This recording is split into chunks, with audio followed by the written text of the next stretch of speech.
Hi everyone, my name is Cheryl Pell and your Professor Ware asked me to talk to you about alternative story forms, and I'm happy to do that. Alternative story forms, first of all, what is that? We always need definitions. Well, it's anything that's not a traditional story form. So you've all read long articles in the newspaper or online. That's traditional story form. There are two kinds of alternative story forms, and we'll talk about each one, and I'll show you some examples. The first one is supplemental, which means that um, it goes alongside a narrative form or a regular story, traditional story form, and then a standalone, which means that it doesn't. It just goes in the newspaper or online just as a standalone. So let's talk about the research behind using alternative story forms. We always have to have research to back up anything that we do. Um, Several years ago, the Poynter Institute um, did a study. They hooked people up to these glasses, and the glasses that they were wearing they were able to track the eye movement and where the eyes would go first on a page and second and third and so forth, and to see how long they stayed on any given item in the newspaper. And what they were trying to find out is um, if if people were reading these alternative story forms and if they paid more attention to them. So they gave them three different sorts of stories, the same story but told different ways. And again, this was both online and, as you can see here, the paper copies. The first one, these are all about bird flu. The first one is a traditional story form. It's all narrative. There's a picture, a headline, and then the rest is pretty much narrative. And then the second one, you still have the narrative here, the traditional story form, but they've added some other things. There's a map. There's looks like the history of viruses in the United States. Um, and then over the last one here, this is totally alternative story form. There is not a narrative form in this page right here, on this page. We have a map here, we have a pull quote, we have by the numbers, we have a Q&A. So they gave them these three, and what they found out is the people who were given this particular one on this page, they found that when they gave them questions afterwards to test their comprehension, those who had this page understood the information better. They were able to do better on the quiz, regardless of whether it was online or the newspaper. And also they found out that people spent 15% more time on these sorts of stories, on these alternative story forms, compared to those that had the regular text, the traditional narrative. So that makes sense. We should pay attention to that, and newspapers and online magazines should use more alternative story forms. If it increases comprehension, that's a good thing. But how do we decide when to use them? Okay, let's talk about that a minute. How about if you have events that happen all the time? Do you really have to write a full-blown narrative story about them?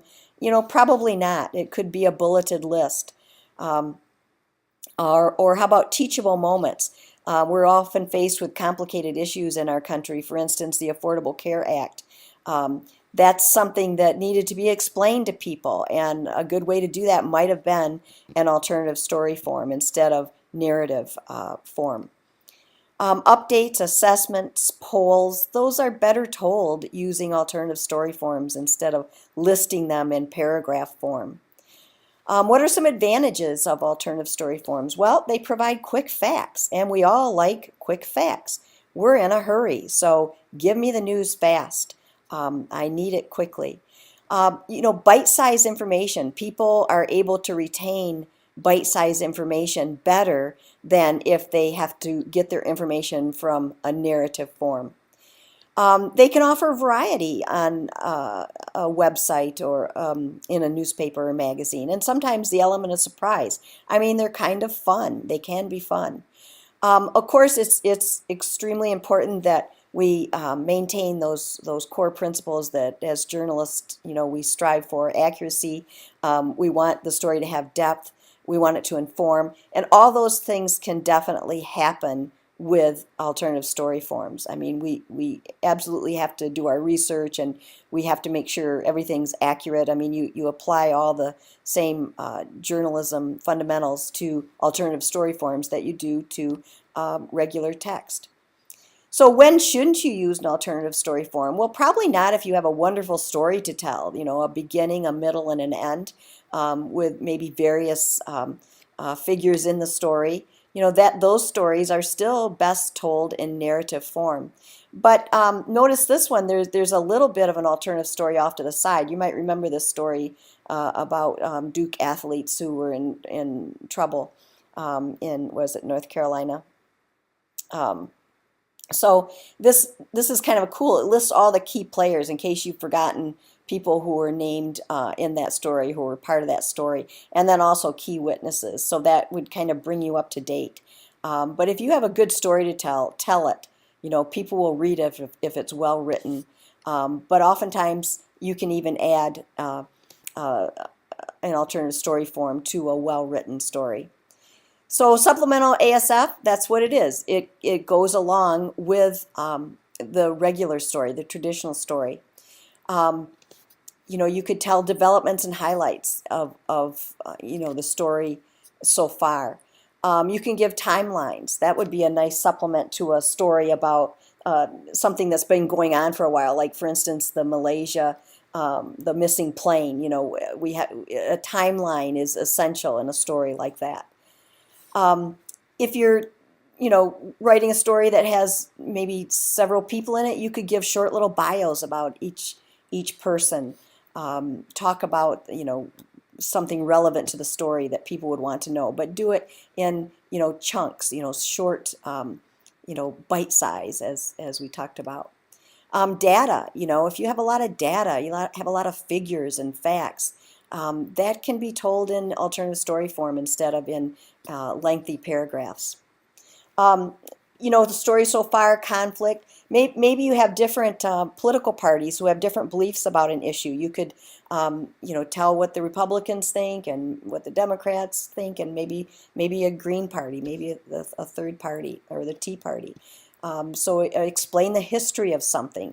People are always interested in the background, in the context of a story. Maybe you need to give terms.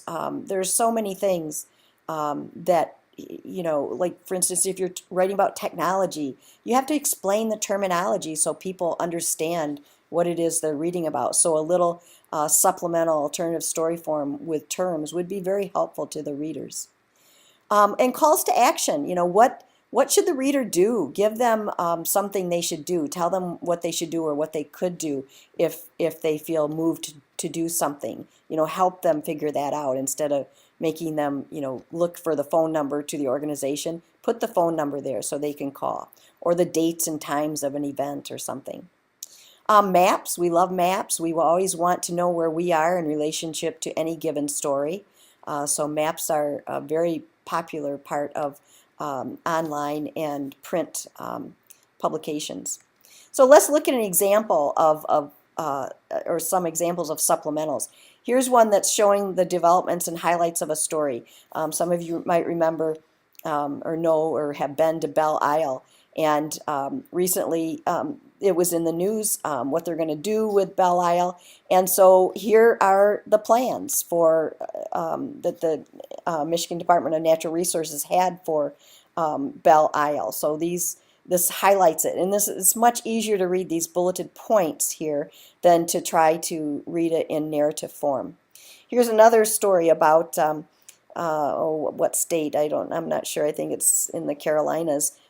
Some people had a white deer that was coming around, and they all fell in love with this deer, and they were going to dedicate a park to it, and like right soon after that it was hit and killed. Kind of a sad story, but what they do over the side here is tell the history of that, starting out in 2000 and ending up in 2005, when they were going to stuff the deer and put it on show it in a building, and then someone stole it. I mean, bad luck.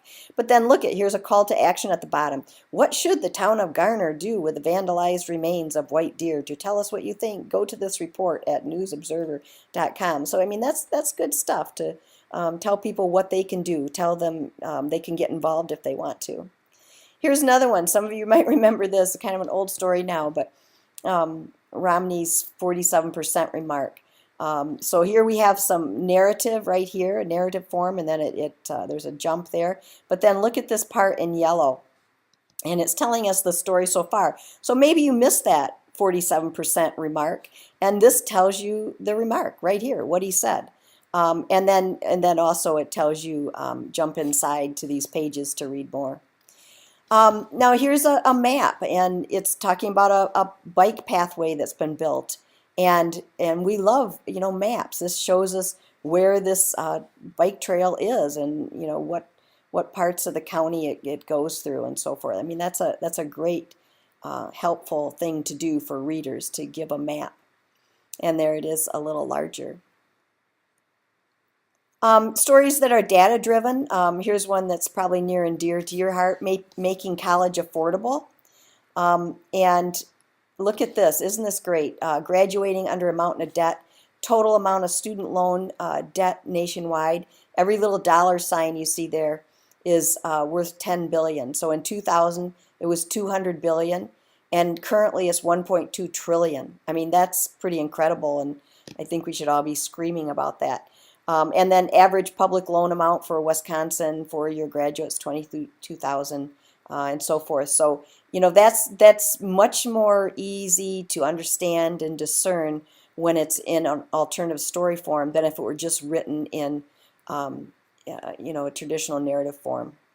So let's look at some standalone ones. These are fun too. So what are some of those? Well, games and quizzes, Q&As. By the numbers, that's a very popular form. Numbers make wonderful graphic elements. Checklists and updates, comparisons, previews and recaps. Photo galleries, we love those. Photo galleries can stand alone. History, the history of an event or of maybe a part of the country or something. Some other ones, data, again, that can be standalone. Breaking down an issue for people that's hard to understand. Quote collections, those can be a lot of fun. By the numbers, how-to, profiles. Let's look at this one. This too was, this is a little bit old now, but those debates that people like to listen to.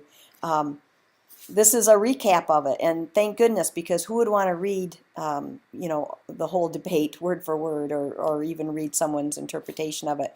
This is nice. It gives you all the people who were in the debate and some succinct comments that they made, some opinions that they had. It's just so much easier to read it that way. And look at the nice visuals. You always have to think about the visuals that you're going to use with your alternative story forms. Here's another one, and I'm going to click on that for a minute, and we'll go look at this. This is from the Sun Sentinel newspaper in Florida, and it's interactive. It says this is the senior population in Broward County, and you notice here it says percent change in the senior population, and you can go over any of these, and it's completely interactive. This is just great information, to understand a region of the country, and it tells you the change in population. Here's the city of Miramar. In 2000, they had 72,000 people over the age of 65, or I'm sorry, that's the total population. And then they've grown to 122,000, and then the senior population's almost doubled in that time. So, that's just, that can be really helpful for people to understand the county that they live in. And they did this for, various counties. So that's really good information. Okay, let's go back to the PowerPoint. So really neat stuff. If you can learn how to do this interactive journalism, you can probably pretty much name the place you want to live and how much you want to be paid. Good stuff to know. Here's one I really love, a comparison. This was in a newspaper, and actually two journalists from two different newspapers came together to put this out, and what fun they had. It's kind comparing budget beer. And what makes this so great? The visuals are wonderful. Look at those, the beer cans and beer bottles. And then also the way they wrote it, it's kind of got an attitude. This one, Big Flats, this is Walgreens private label. Did you know they had a private label? I didn't. They tell the price for all of these, $4 for 6-pack cans. Every, a lot of beers have slogans, and this one they say none, no slogan. And then one of the journalists, RA, says, "Take me to the pharmacy, not bad at all, and great deal." Pharmacy, get it? Pharmacy. And then MB, whoever that is, says, "You go to Walgreens for cold meds, not beer." So he doesn't think too much of that beer. Let's look at Blatz. Have you ever heard of Blatz? $8.50, 15-pack cans, no slogan. And RA says it's watery and therefore inoffensive.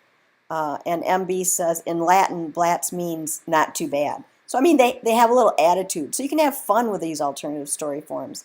I just think this is a really fun one. And I guess if I would ask the newspaper if they made reprints of it and you could, hang it up somewhere. It's just kind of visually pleasing. Here's another one, How To. Those make great standalones. This one is about how to get rid of bugs and, good riddance, a great headline. Keep pests from munching on your garden with these non-toxic tips. And what I love about this is, these would be pretty gross to me if I opened up my newspaper and these were actual photos of, slugs and things. Instead, they have drawings, which to me makes it more palatable if I'm eating my breakfast. So really good stuff. They even have it kind of written, like handwritten here. It's just kind of a neat a way to tell a story. Here's another how to, how to get great fit, how to get a shoe that fits well. And I love the big dominant image here. Again, we need to make sure when we're talking about alternative story forms, we're talking about the visuals. They almost always have them, particularly the standalones. And so this would be really helpful. And this was in Shop Smart magazine, a magazine that has a lot of, great alternative story forms. Quote collections. This is from Time magazine. Every issue they do this. And what makes this particularly pleasing is the typeface. Look at it's big type here. This is smaller and bolder and sans serif. This is serif type. So different sizes, different typefaces, bold and not bold. It makes it pretty nice. And then down here are the people doing the talking. So it's just they do this every issue, and it's very effective. By the numbers. Ooh, these are big numbers. If I came across this on a website or in a magazine or a newspaper, I would stop to look at it, even though I might not be extremely excited about the topic. The numbers draw me in. We like numbers.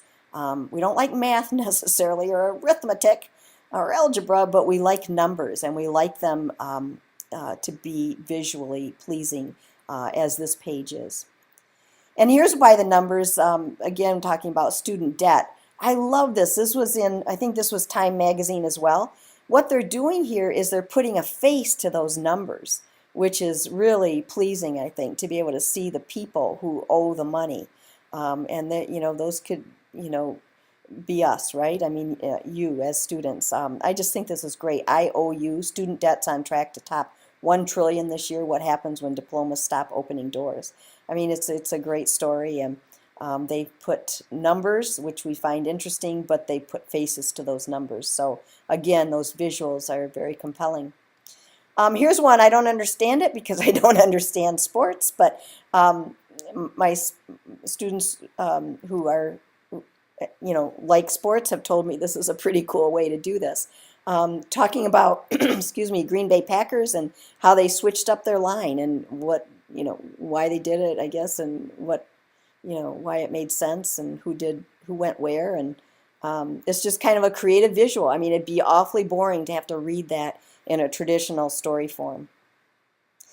Here's another one. This is breaking it down, and I don't think, I'm not going to be able to click to that, but if you go back and look at this, you might be able to look this one up. This is great. This tells the poverty in the United States. New York Times did this one. They do some amazing things online. And again, if you can do interactive graphics, you've got it made. So if you haven't learned how to do that, you might consider it if you like visuals. But this one, you can click on any place in the United States, and it will tell you the poverty level, and it's fascinating. So you might want to go look at it and see what your hometown is like. Here's another one: breaking down a complex issue. This is talking about the color of food um, and what that means. Red, orange, yellow, green, blue, purple, white. I mean, it's a kind of a fascinating visual. I love the way they did the colors and the little drawings here that are pretty simple. But this would probably go up in, be nice if you were a parent, to put this up in your house, then you could, help teach your children what foods are good to eat. Profiles. We love profiles about people, and I guess if you put Leonardo DiCaprio on a page, that's kind of nice. And it's basically question answer, 10 questions. This is again from Time Magazine. They do some great things. And of course, we have a nice visual, right? So that's cool. Here's another one about Diahann Carroll. Now this is the same, this is a profile, but I love the way they do this, where it looks kind of like a traditional narrative, but it isn't, because it's question answer, and they don't, split them up with space as they did here, but they write it all in, kind of one big paragraph. But I think it's done nicely. Games, compare things to games, because we all know certain games like Monopoly and Life. We've all played those things, and maybe some of you remember playing this game, Operation. And what the story is about is comparing different movie stars with surgeries that they've had, and it's just kind of a fun way to tell a story about celebrities and their surgeries. This is like one of my all-time favorites, and I don't think I can get to that either.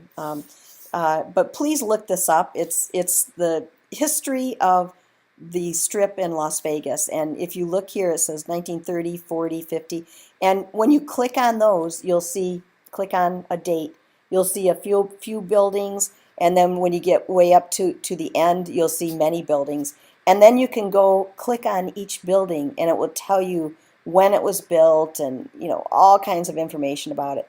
It's a fabulous site, and it's at the LasVegasSun.com/history, and I beg you to go look at it, because it's amazing. And the thing about it is it's been up there for a while, but it's one of those things that once it's up there, you could continue to add to it, but it's something that people probably go back and look at again and again, because it's so rich with information.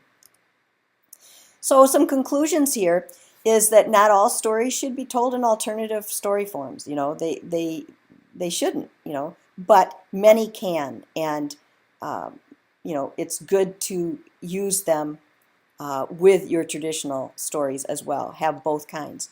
Alternative story forms require teamwork and planning. As I said earlier, they take just as much work, just as much research, just as much copy editing.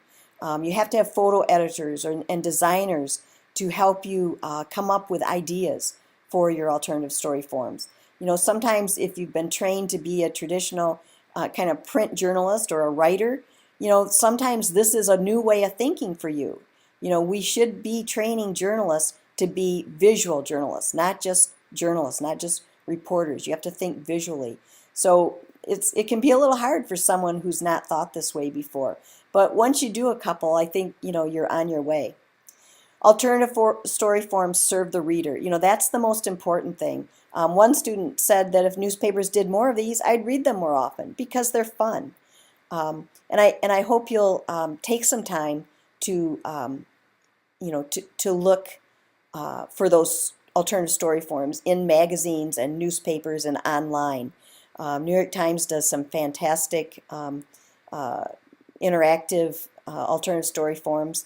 You can look for those and just kind of look for them. They're out there, and I think once you get the hang of it, that you'll start thinking of these sometimes even before you start thinking of longer traditional stories. So good luck, and I'll talk to you again soon. Bye-bye.